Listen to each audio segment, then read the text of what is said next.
Hello guys, আমি আজকে আপনাদেরকে দেখাবো আপনারা গাড়ির ভিতরে কিভাবে চাবি রেখে লক করে ফেললে কিভাবে তা খুলবেন। আপনাদেরকে প্রথমেই আপনাদের একটা জুতার ফিতার ব্যবস্থা করতে হবে, আর তা না হলে একটা শক্ত টাইট রশি ব্যবস্থা করতে হবে।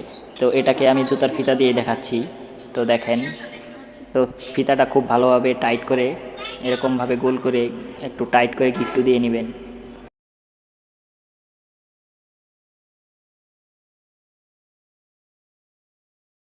তারপরে এটাকে দরজার যে ফাঁকা আছে সেইখানে রাবার আছে, এই রাবারের ফাঁকা দিয়ে আপনারা এটা ঢোকানোর চেষ্টা করবেন। তো এইখান দিয়ে ঢোকালে তারপরে আপনাদের খুব সহজে এই লকটা খুলে ফেলতে পারবেন। তো এইখান দিয়ে আস্তে আস্তে আস্তে আস্তে খেয়াল রাখবেন যে আপনার সুতার মাথাটা কোনোভাবে যেন ভিতরে চলে না যায়।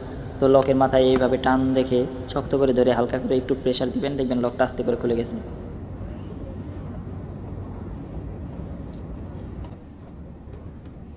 এরকম গাড়ি বিষয়ে অনেক ভিডিও পেতে আমাদের পেজটি ফলো দিয়ে রাখুন, এবং যারা ইউটিউব দেখছেন তারা অবশ্যই চ্যানেলটি সাবস্ক্রাইব করে দিয়ে রাখবেন।